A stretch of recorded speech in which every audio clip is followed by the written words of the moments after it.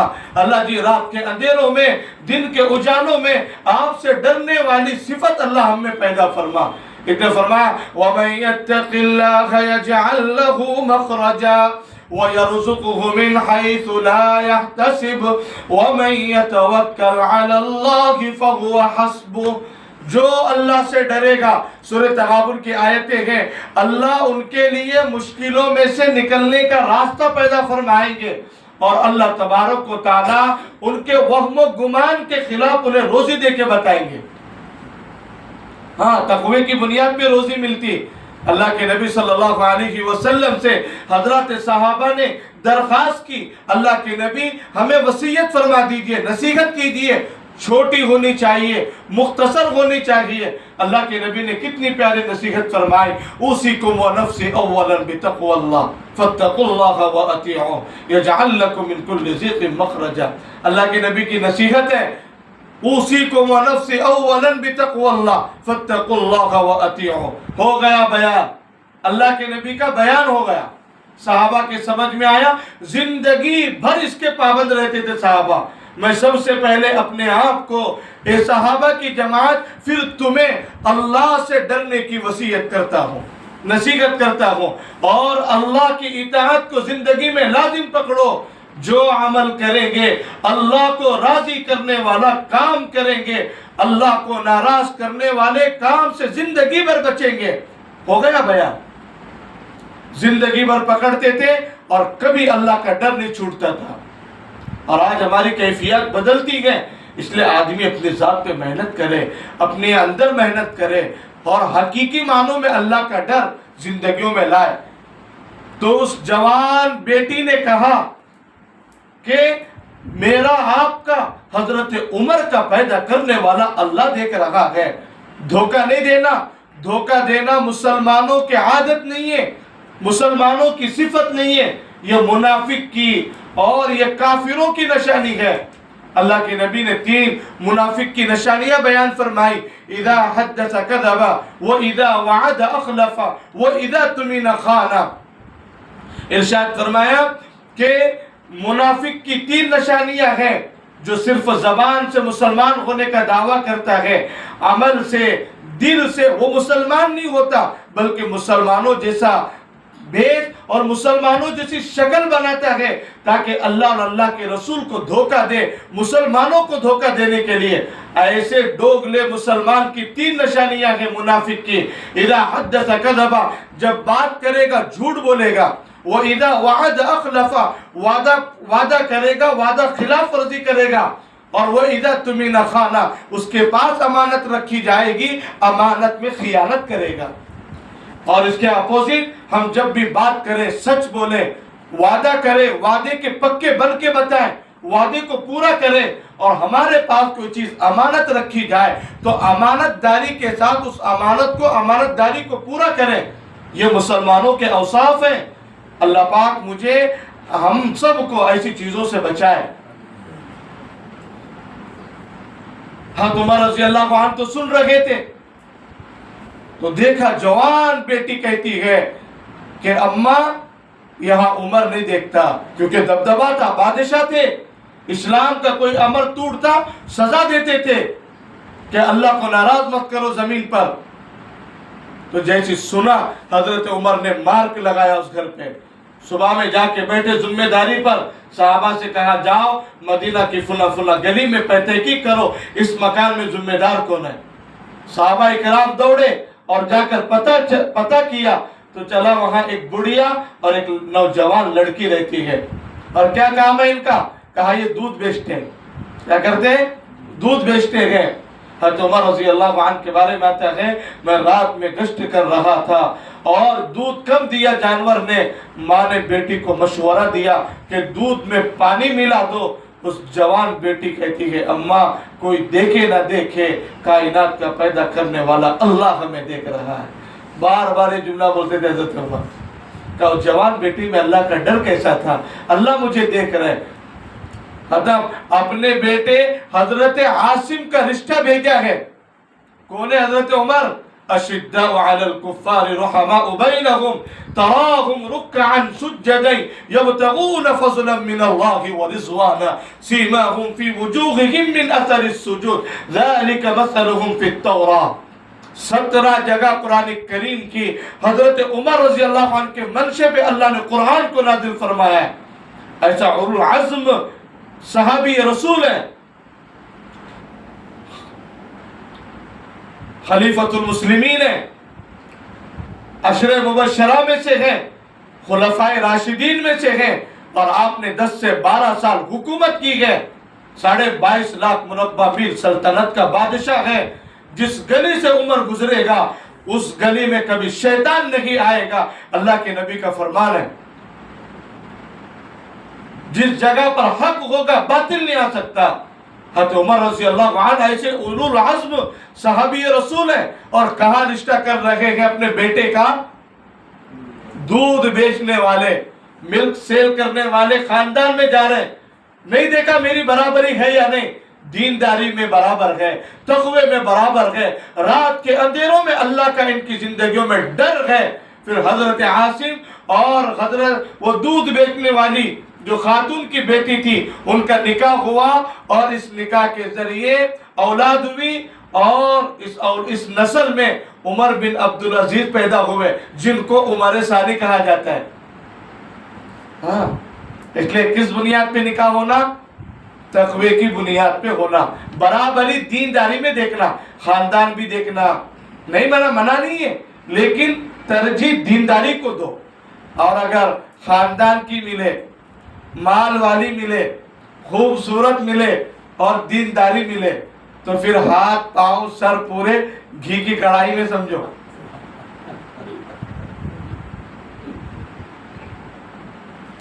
کیا بولتے ہیں؟ سب ملے مگر دینداری نہیں ملے تو دینداری نہیں ملے تو پھر کیا سر بڑو لینے کا کام ہے. مال بھی ہے, خوبصورتی بھی ہے, اور اسی طرح خاندان بھی اچھا ہے, دینداری نہیں ہے تو کیا کریں گے؟ مزاج میل کھاتا ہی نہیں. دینداری سے گھر بستا ہے, سمجھداری سے دین چلتا ہے. ایک دوسرے کو سمجھیں گے کب؟ اللہ کے لیے درگزر کریں گے. واقعہ سنا دوں, یاد آ گیا میں.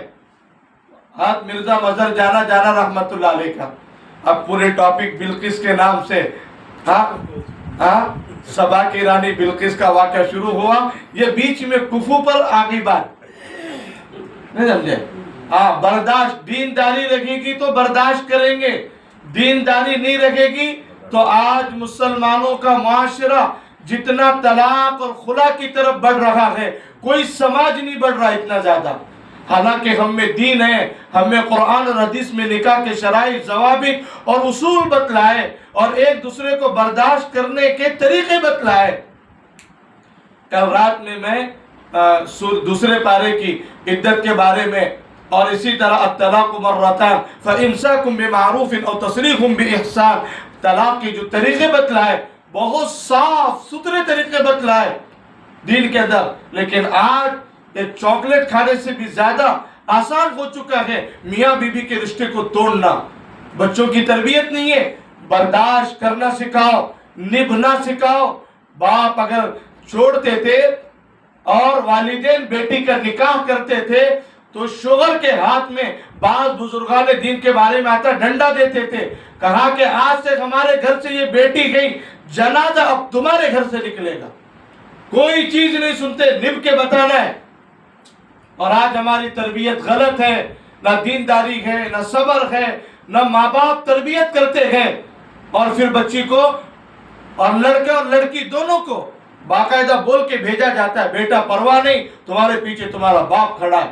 پرواہ نہیں بیٹا, آپ کے پیچھے آپ کی ماں کھڑی ہے. جہاں پر بھی رانگ اور غلط دکھے گا ہم سب آئیں گے آپ کے خاندان سے لڑنے کے لیے. اب بتاؤ, ایسی تربیت کر کے بھیجیں گے تو رشتے باقی رکھیں گے یا ٹوٹیں گے؟ حضرت مرزا مظہر جانا جانا رحمت اللہ علیہ اپنے زمانے کے محدث ہیں، اپنے زمانے کے مفسر ہیں، عالم دین ہیں، عارف باللہ ہیں، اللہ کے ولیوں کے اپنے زمانے میں سردار رہے ہیں۔ لیکن روایتوں میں آتا ہے ان کی بیوی بڑی بد زبان تھی، واقعات میں آتا ہے ان کی بیوی بڑی بد زبان، کہیں بھی ٹھہرے مولانا دکھے ایل فیل بولنا شروع، سب کے سامنے مولانا کوئی خالی، کیا دل بولتا ہوگا۔ آپ کے درس میں بادشاہوں کے بچے، حضرت مرزا مظہر جانا جانا رحمت اللہ علیہ کے درس میں وزیروں کے بچے، بڑے بڑے مالداروں کے نوابوں کے بچے، اور حضرت کی اہلیہ زبان کی بڑی تیز۔ ایک مرتبہ درس دے رہے، ہمیشہ آئے مسجد میں اور حضرت کو گالیاں ایل فیل بولنے کی نہیں بولنے کی ساری باتیں بولتے تھے۔ تو حضرت کا مزاج دیکھو برداشت کا کیسا تھا، دینداری تھی، اللہ نے صبر دیا تھا، تقوی پرہیزگاری، اور حضرت ٹھان لیے تھے کہ اس کو رکھنا ہے۔ تو کہا درس کی کتاب کھلی رہی تھی، بند کر دیتے تفسیر اور حدیث کی، کہا کہ بھئی اب میرا بیان نہیں ہوگا، ہمارے ہوم منسٹر آئے اب یہ بیان کر رہے ہیں، اور یہ کوئی کتاب میں نہیں ملے گا بیان، یہ بغیر صفحے کی کتاب پڑھتے ہیں۔ ایل فیل مولانا کو، حضرت مرزا مظہر جانا جانا رحمت اللہ علیہ کو حضرت حدیث کی کتاب بند کر دیتے اور سنتے رہتے۔ تو حضرت کے اہلیہ کے اسی بد زبانی کو دیکھ کے لوگ مشورہ دیتے، حضرت آپ ان کو فارغ کر دیں، ان کو چھوڑ دو، آپ بادشاہ کی بیٹیاں، وزیروں کی بیٹیاں، نوابوں کی بیٹیاں تمہارے نکاح میں دیں گے۔ کیا قلندر مرد مجاہد تھا، سمجھے تھے اللہ کے بندوں کے نخروں کو جھیلنا۔ کہا کہ بھائی خوبیوں کو دیکھا، کہا تمہارے کو خالی گالی دینا نظر آیا اس لیے تم بیزار آ گئے، میں ابھی صبح میں آیا ہوں پراٹھا کھا کے آیا ہوں، کون بنا کے دیا مجھے؟ کون دیا؟ بیوی بنا کے دی میری۔ ابھی صاف ستھرے کپڑے دکھ رہے، یہ کون دھویا میرے کپڑے؟ میری بیوی دھوئی۔ اور ابھی پڑھا کے تھک کے جاؤں گا تو میری سر کی چاپی کون کرے گی؟ میری بیوی کرتی ہے۔ لیکن اتنی بات ہے جب اس سے غصہ آتا، اسے یہ معلوم ہے کہ میرا غصہ کوئی برداشت نہیں کرتا، اس لیے سیدھا مسجد میں آتی بیچاری، اور مسجد میں آ کے اس سے معلوم ہے ایک بڈھا میرا غصہ برداشت کر سکتا ہے، جو دل میں آیا وہ بول کے چلی جاتی، اور میں سنتا ہوں۔ مجھے غصہ آیا تو میں میری بیوی پہ نکالتا ہوں، میری بیوی کو غصہ آتا ہے تو وہ مجھ پہ نکالتا ہے، فارغ کرنے کی کیا ضرورت ہے؟ اور ایک بات حضرت بولتے ہیں، حالانکہ آفر تھا نوابوں کی بیٹیوں کے، لیکن تھا برداشت، کیوں؟ دینداری تھی، اس لیے لے کے چلے، سنبھال کے چلے۔ ہاں طلاق کا بھی ہے قرآن میں حکم، اگر مزاج بالکل نہیں جم رہا، لیکن یہ ظرف بھی تو لانا چاہیے۔ اور ایک بات بولتے، دیکھو بھائی صاحب، شاگردوں سے کہتے کہ دیکھو آپ لوگ فارغ کرنے کا کہتے ہیں، یہ بیچاری ہے ہی بد زبان، ہے ہی بد زبان، فارغ کرنے سے اس کی زبان تو صحیح ہونے والی، ابھی جتنی بگڑی ہوئی ہے میرے ہوتے ہوئے، میں فارغ کروں گا تو اور بگڑیں گی ہے۔ اب اس کے فارغ کروں گا تو کون پریشان؟ اس کے ابو پریشان، اماں پریشان، دادا دادی پریشان، لڑکی کے نانا نانی پریشان، بھائی پریشان، خلیرے پھپھیرے سارے کزن سارے پریشان، خلیرے پھپھیرے بھائی پریشان۔ اللہ کے 1000 بندوں کو 10,000 بندوں کو پریشان کرنے سے بہتر ہے مرزا مظہر جانا جانا اللہ کی ایک بندی کے اس نخرے کو برداشت کرے گا۔ 10,000 بندوں کو پریشان کرنے سے بہتر ہے اب میں اکیلا پریشان رہوں گا، بس کیا کرے گا، میرے نصیب ہے ایسے، اس لیے برداشت کروں گا۔ اور سینہ ٹھوک کے ایک جملہ بولتے تھے حضرت، دیکھو برداشت کیا تو اجر بھی ہے، کہا اللہ نے مجھ سے دین کا کام لیا ہے، تفسیر کا کام لیا، حدیث کا کام لیا، جہاد کا کام لیا، تصوف کا کام لیا، اور ہر دین کے شعبے میں دین کا کام لیا، لیکن مجھے کسی دین کے اوپر بھروسہ نہیں ہے کہ میری تفسیر سے، میری حدیث کی تشریح سے، میرے تعلیم و تعلم سے اور میری دیگر عبادتوں سے اللہ میری مغفرت کریں گے۔ مجھے امید ہے کہ میں جس بد زبان بیوی کو برداشت کر کے دنیا سے جا رہا ہوں، اللہ پیش کریں گے مرزا مظہر جانا جانا تمہارے پاس کون سا ایسا نیک عمل ہے جس کی بدولت میں تمہاری مغفرت کر دوں، میں اللہ کے سامنے اس بد زبان بیوی کے نخرے اٹھانے کا عمل پیش کر دوں گا۔ اور مجھے امید ہے اللہ مجھے اس عمل کی بدولت مجھے معاف کر دیں گے۔ ہاں یہ ہوتا ہے، معمولی چیز ہے بھائی صاحب۔ یہاں آنکھ پہ پڑھ کو محبت کرنے والی برداشت نہیں ہو رہی۔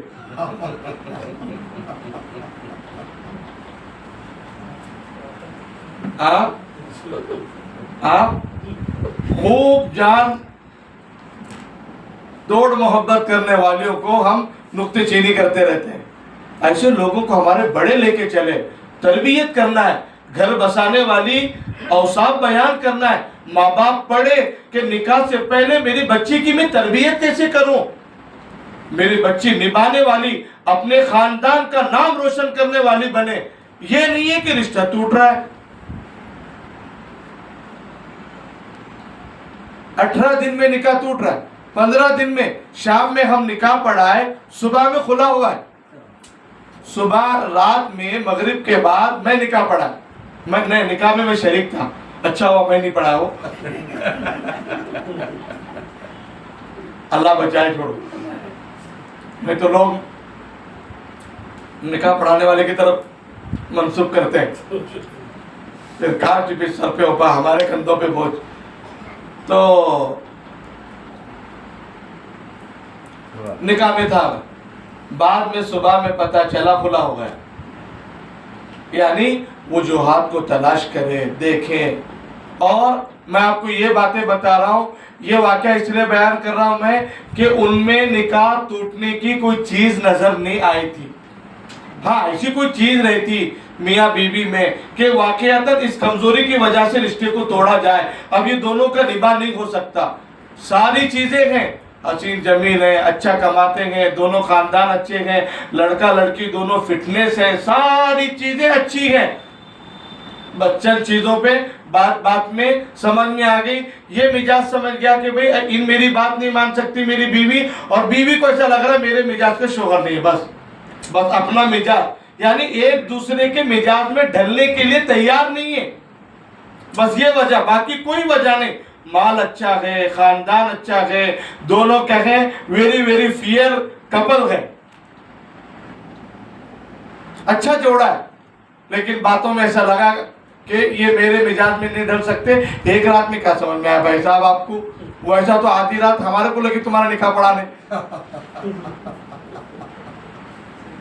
یہ کیمرہ اگر نہیں رہا تو اور اچھا رہتا، تو کھل کے بول سکتا آدمی، کیمرہ رہا تو بہت سنبھل کے بولنا پڑتا ہے، اب خواہش ہے اب کیمرہ رکھنے کی، اس لیے کل 2 دن بہت اچھا بولا میں، اور آج اچھا اور ہو رہا ہے، تو سوال، یعنی بتانے کا مقصود ہے کہ یہ تمام چیزیں نہیں ہونا چاہیے، ہم یہ تربیت کی کمی ہے، تربیت کی کمی کی وجہ سے آج زیادہ بچوں کی اندر تربیت نہیں، لڑکوں میں، اور آج زیادہ تر اللہ معاف کرے لڑکے ابھی ٹھیک ہے، آج زیادہ تر افسوس ہمیں یہ ہوتا ہے کہ ہماری بہنیں خلا مانگ رہی ہیں لڑکیوں کی طرف سے، نہ کچھ نہیں بات کریں گے، آپ سیدھا آئیں گے، اور آج ابھی شعبان سے پہلے میں آپ کو بتا نہیں سکتا 5-6 ہمارے ہاتھ پر ہمارے کو بلایا گیا اور وہ خلا اور طلاق ہوئے شعبان کے مہینے میں، اور کتنا نوجوان شادیاں، بالکل نئی شادیاں، مہینے کی شادیاں اور 2 مہینے کی شادیاں اور 1 سال کی شادیاں ٹوٹ گئے، جوان بچے، کیا زندگی کو سمجھا ہوگا انہوں نے، اور کیا سمجھ کے زندگی کی علیحدگی اختیار کیا ہوگا، اس لیے بے دینی عام ہوتی جا رہی ہے۔ دینداری کو آگے رکھیں، کس کو آگے رکھیں؟ دینداری کو آگے رکھیں، اور دینداری کو مقصد بنائیں، انشاءاللہ یہ خاندان بسیں گے۔ اور میں مشورہ دیتا ہوں کہ ازدواجی زندگی کے سنہرے اصول اور آداب حضرت پیر ذوالفقار صاحب نقشبندی دامت برکت رحمت اللہ علیہ انتقال فرما گئے، اللہ ان کے قبر کو نور سے بھر دے، حضرت نے کتاب لکھی ہے، یہ کتاب خرید لو، مثالی دلہا کتاب کا نام ہے، یہ کتاب گھر میں رکھو، مثالی دلہن کتاب کا نام ہے، اس کتاب کو گھر میں رکھو، لڑکی کو بھی پڑھاؤ، لڑکی کو بھی پڑھاؤ، اور اسے معلوم ہونا چاہیے۔ آپ دیکھتے ہیں آن لائن چیزیں خریدنے کا زمانہ ہے، گھڑی خرید رہے تو دیکھتے ہیں کون سی کمپنی کی ہے، فرسٹ کاپی ہے یا سیکنڈ کاپی ہے، دیکھ کے بک کرتے۔ کھجور لانے جا رہے تو دیکھتے کہ نہیں دیکھتے، جس طرح کل بات آئی ہماری کہ ہم دین کے کاموں میں معاون اور مددگار بنے، کل بات آئی نا، قرآن کریم کی 6 باتوں کی باتیں آئی۔ مسلمان بہنوں کے ساتھ بہنیں بن کے رہے، ایک بات۔ دوسری بات، مسلمان مردوں کے ساتھ بھائی بن کر رہے۔ اور نمبر 3، مسلمان بہنیں ایک دوسرے کو دین کی باتوں کی تلقین کرتے رہے۔ اور نمبر 4، مسلمان بہنیں اپنی بہنوں کو بری باتوں سے روکتے رہے۔ یہ نمبر 4 ہے، نیکی کے کاموں میں آگے بڑھانا۔ اور نمبر 5، نماز کی اور زکوٰۃ کی پابندی کا اہتمام کریں۔ اگر میں مالدار خاتون ہوں، میرے پاس مال ہے، میں زکوٰۃ کے مسائل کو سیکھوں گی اور میرے خاندان میں مسائل زکوٰۃ بتاؤں گی۔ زکوٰۃ نہیں دینے والے پر اللہ کا عذاب نازل ہوتا ہے۔ اللہ کے نبی نے فرمایا ہے جو زکوٰۃ نہ دے، اللہ کے رسول اس سے جنگ کریں گے، اعلان جنگ کا اعلان کیا گیا ہے۔ ان کے مال پر زمینی آسمانی آفتیں آتی ہے۔ اب مجھے نماز آتی ہے، اب میں میری ایمان والی بہنوں کو نماز سکھاؤں گی، روزہ سکھاؤں گی۔ اسی طرح جو چیزیں مجھے دین کی معلوم ہے، میں میری ایمان والی بہنوں کو سکھاؤں گی۔ معاون بنے، تعاونوا علی البر والتقوی، نیکی کے کاموں میں معاون اور مددگار بنو۔ کسی کو نماز نہیں آتی، تسبیحات نہیں آتی، ذکر اذکار نہیں آتے، ہم سکھانا چاہیے۔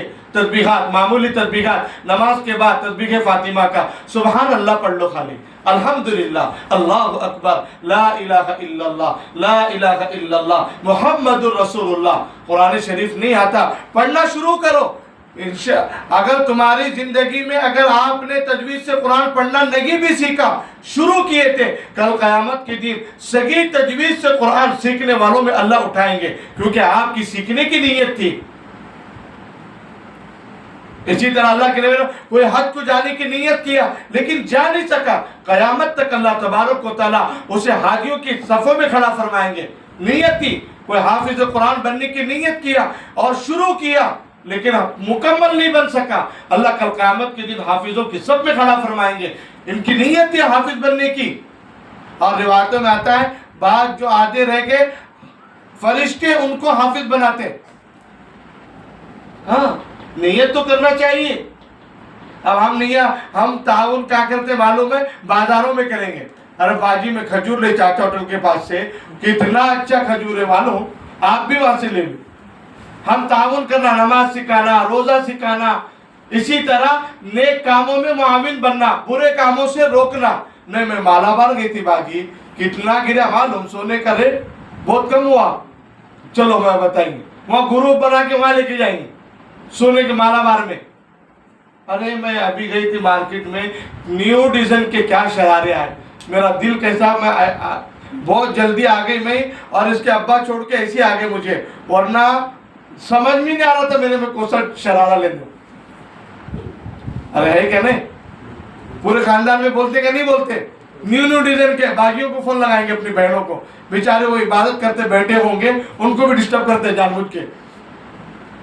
آپ کو معلوم باجی فلاں دکان میں کتنے نئے کپڑے آئے اور نیو ڈیزائن کیا ہے، پوری بات تشہیر کریں گے۔ ہمارا مزاج ہے یار، ہم کریں قرآن ہوا یا نہیں ہوا، آپ نے قرآن پڑھنا رمضان میں شروع کیا یا نہیں کیا، تہجد کے موقع پر، اسی طرح افطار کے موقع پر دعاؤں کی پابندی اور کثرت دعا کا اہتمام ہو رہا یا نہیں ہو رہا۔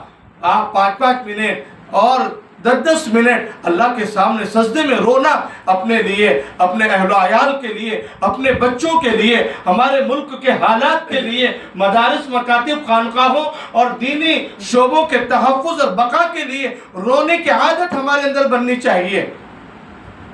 ہاں، رونے والے بڑے بامراد ہوتے ہیں، اللہ کے سامنے رونا آئے، اپنی بے دینی کو رکھ کے، اپنی کمزوری کو رکھ کر اور اپنی بے روزگاری کو اپنے سامنے رکھ کر اللہ کے سامنے رونے کی عادت ڈالنا چاہیے۔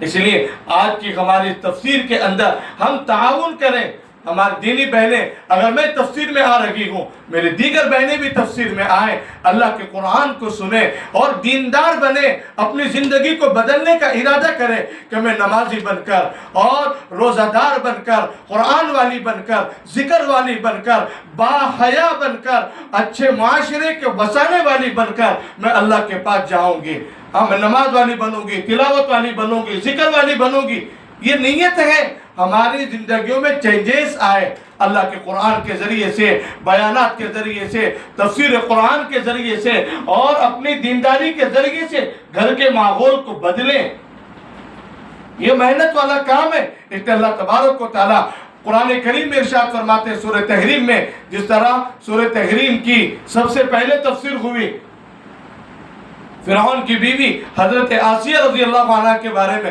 سورہ تحریم میں اللہ فرماتے یا ایھا الذین آمنوا قوا انفسکم واہلیکم نارا اے ایمان والو اپنی جان کو اپنے گھر والوں کی جان کو جہنم کی آگ سے بچانے کی فکر کرو یہ بے دین رہیں گے بے نمازی رہیں گے رمضان کے مہینے کا ادب نہیں کریں گے اور ایسی کھاتے پیتے پھریں گے اللہ ایسی بدعملی سے ان کو جہنم میں ڈالے گا اللہ کی ناراضگی بولیں گے رمضان کی بد دعائیں ان کو لگے گی لہٰذا اللہ میرا گھر دیندار کیسے بنے میرے گھر کے مرد دیندار بنے میرے گھر کے جوان بچے میری پرورش میں اور میری تربیت میں تربیت پانے والی میری جوان بیٹیاں اللہ کا ڈر اللہ سے ڈرنے والی بنے ہمیں اس کی محنت کرنا ہے ہمیں اچھا معاشرہ بنانا ہے ایمان والا یقین والا اعمال والا پردے والا تقوی والا طہارت والا اخلاق والا اخلاص والا ایمان کے اندر کامل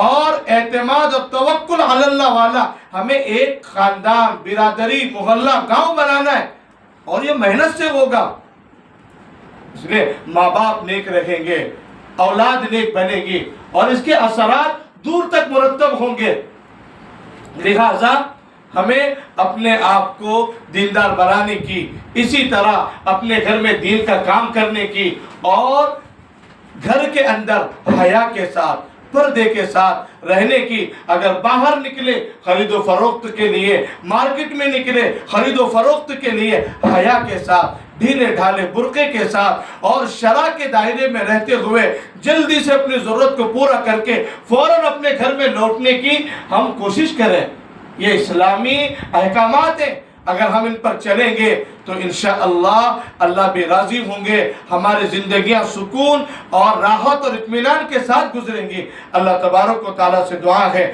اللہ تبارک و تعالیٰ ہمارے کہنے سننے کو بے انتہا قبول فرمائے ہمارے رمضان کے روزوں کو ہماری تراویح کو اور ہماری زکوٰۃ صدقات کو عطیات کو اللہ بے انتہا اپنی بارگاہ میں قبول فرمائے اور اللہ ہمیں اعمال صالحہ پر استقامت عطا فرمائے آمین وآخر دعوانا ان الحمد للہ رب العالمین